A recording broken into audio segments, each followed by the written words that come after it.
చాలామంది అనుకున్నారు. అందుకే నా గురుగారి దగ్గరికి నేను వచ్చాను.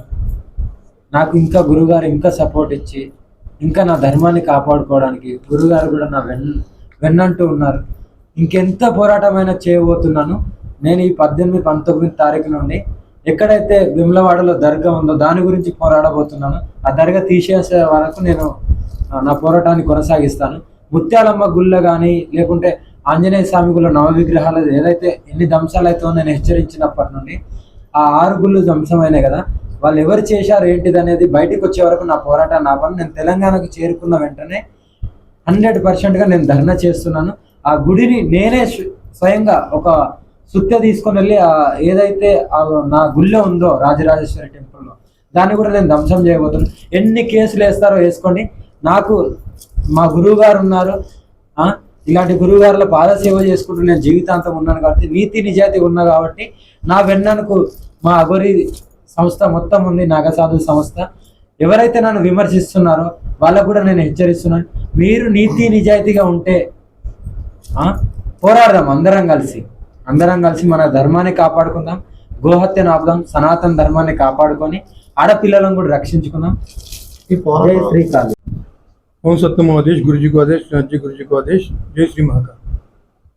ఈవేళ 2 రాష్ట్రాల్లోనూ ఉభయ రాష్ట్రాల్లోనూ కూడా సనాతన ధర్మం కోసం పోరాడుతూ ఒక వ్యక్తి, చాలా విశిష్టమైన వ్యక్తి గుర్తింపు తెచ్చుకోబడిందండి.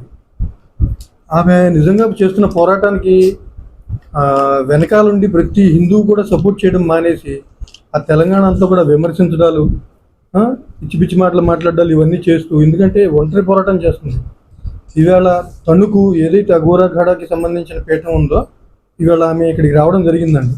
మనస్ఫూర్తిగా బిడ్డగా స్వీకరిస్తూ ఈవేళ నుంచి చేసే ప్రతి పోరాటానికి మా అఘోరా ఖాడా తరఫున, సంపూర్ణ అఖిల భారత అఘోరా తరఫున పూర్తి మద్దతు ఉంటుందని, ఎక్కడైనా సరే మేము కూడా నిలబడి పోరాడతామని చెప్పి మనస్ఫూర్తిగా వాగ్దానం ఇస్తున్నాను. ఎందుకంటే ఒకటి, అందరూ చెప్పేవాళ్ళు అయిపోయారు తప్ప బయటకు వచ్చి పోరాడే వాళ్ళు ఎవరు లేరు. ఎందుకంటే వేములవాడ దర్గా గురించి ఇప్పటిదాకా అంత గట్టిగా ప్రశ్నించి నేను బదులు కొడతాన్న వ్యక్తి ఎవరు లేరు. అదే ముత్యాలమ్మ గుడి నిజంగా ఒక విధంగా నాకు అనిపిస్తుంది, ముత్యాలమ్మ గుడిని విగ్రహాన్ని బదులు కొట్టాడు, ఒకటి వచ్చి తన్ని పడగొట్టేశాడు.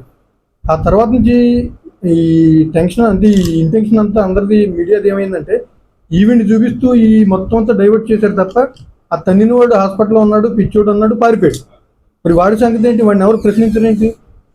గుడి బదులు కొట్టిన వాడు ఎవడైనా సరే వాడిని గవర్నమెంట్ ఖచ్చితంగా శిక్షించవలసిందే. ఆ శిక్ష మేము వేసేదాకా తెచ్చుకోవద్దని చెప్పి మనస్ఫూర్తిగా హృదయపూర్వకంగా గవర్నమెంట్ని ప్రార్థిస్తున్నాం. ఎందుకంటే ఇప్పుడు ఈమె ఒక్కటి అనుకుంటున్నారేమో, ఎంటైర్ పూర్తి అఘోరా ఖాడా వచ్చి నిలబడి పోరాడుతుంది ఈ విషయంలో. ఎందుకంటే దేవుడి గుడికి ఏదైనా జరిగితే ఒప్పుకునే ప్రసక్తే లేదు, ధర్మానికి హాని జరిగితే ఒప్పుకునే ప్రసక్తే లేదు. అఘోర అంటే కూర్చుని పూజలు చేసుకునేవాడు కాదు, శ్మశానంలో శాస్త్రము శస్త్రము 2 తెలిసినాడు. అందుకని మనస్ఫూర్తిగా చెప్తున్నా, ఆ తల్లికి మా సపోర్ట్ ఎప్పుడు పూర్తిగా ఉంటుంది. ధర్మం కోసం పోరాడినంత కాలం మేము ఎప్పుడు వెనకాల ముందర నిలబడి పోరాడతాం. సోషల్ మీడియాలో మీద అనేక రకాల ఆరోపణలు కూడా వస్తున్నాయి. ఏమంటే ఒకటి చెప్తే, కూర్చుని ఒక గుళ్ళో పూజ చేసుకునే పూజారి కూడా వచ్చి అఘోర్ ఎలా ఉన్నాడు, అఘోర్ ఎలా ఉంటాడో వీళ్ళందరికీ తెలుసా? కనీసం ఎప్పుడైనా చూసారా? ఎందుకంటే ఇన్ని సంవత్సరాలు సాధన చేసి ఉన్నాను నేను విక్రాంత్ భైరవ్ శ్మశానంలో. లోపలికి మేము ఎవరిని ఎలవ్ చేయం. బయటకు వచ్చిన తర్వాత సమాజంలో మేము ఈ సేవ కోసం అంతా కష్టపడుతున్నాం, ధర్మం కోసం పోరాడుతున్నాం. మేము ఎలా ఉంటాం, ఏం తింటాం, అసలు ఇవన్నీ దేనికి? అదే గుడి కోసం ఆ తల్లి పోరాడుతుంది. మనందరం కూడా సపోర్ట్ చేయాలని జ్ఞానం ఉండాలి తప్ప అఘోర్ ఎలా ఉంటే వాడికి ఎందుకు, ఎలా ఉండకపోతే వాడికి ఎందుకు, అసలు దేనికి ఇవంతా అనవసరం కదా.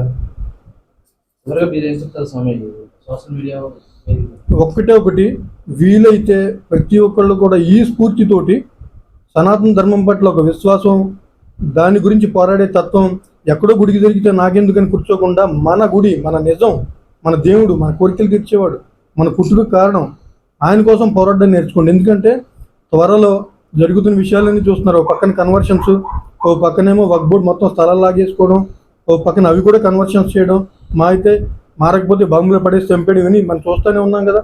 ఇంకే ఎక్కడ ఉంది హిందువుకి రక్షణ? మనమంతా ఏకీకృతం అయ్యి సంఘటితం అయ్యి పోరాడకపోతే త్వరలో హిందుత్వం ఉండేది అని చెప్తారు. అందరూ చెప్తారు ఏమని, హిందుత్వానికి ఏమవ్వదు, ఇన్ని పోరాటాలు ఎదుర్కొంది. మరి ఇప్పుడు ఏమవుతుంది? మనం గుడికి వెళ్ళాలంటే డబ్బు, బండి పెట్టాలంటే డబ్బు, గుండు కొట్టాలంటే డబ్బు, ప్రతి దానికి డబ్బే. చర్చికి ఉందా, మస్జిద్కి ఉందా? అలాగా దేవాదాయ ధర్మాదాయ శాఖ అంటే గుడికి ఒక్కటేనా? హిందూ డబ్బులు మాత్రం లాక్కోవడం గవర్నమెంట్ పైన? వాళ్ళు దేవుళ్ళే అయితే, వాళ్ళ నమ్మకం దేవుళ్ళే నమ్మకం అయితే దానికి పెట్టండి. దేవ ఆదాయ మార్గం కదా అది, మీకు ఆదాయ మార్గం అదే కదా, వాళ్ళ దేవుళ్ళే కదా, దానికి కూడా పెట్టండి ఎండోమెంట్స్. మరి అవన్నీ మానేసి కేవలం హిందూ దేవాలయాలు మీ పడ్డం, ఒక్క స్వామీజీ ఏదైనా చిన్నది వచ్చినా దాన్నే హైలైట్ చేసి చెప్పడం. ఎన్ని జరుగుతున్నాయి మసీదుల్లో, ఎన్ని జరుగుతున్నాయి చర్చిల్లో, అవన్నీ ఎవరు చూపించి ధైర్యం చేయరు ఎందుకు? ప్రతి దాంట్లోనూ కూడా హిందుత్వం అంటేనే లోపం. సెక్యులరిజం అంటే హిందుత్వాన్ని తిద్దడం అని పెద్ద ఫ్యాషన్ అయిపోయింది. అది మానుకోండి. హిందువులంతా ఏకం కావాల్సిన సమయం ఇది. సంఘటితం కావాలి. మన గుడిని మనం కాపాడుకోవాలి, మన దేశాన్ని మనం కాపాడుకోవాలి. అప్పుడే ధర్మం నిలబడుతుంది.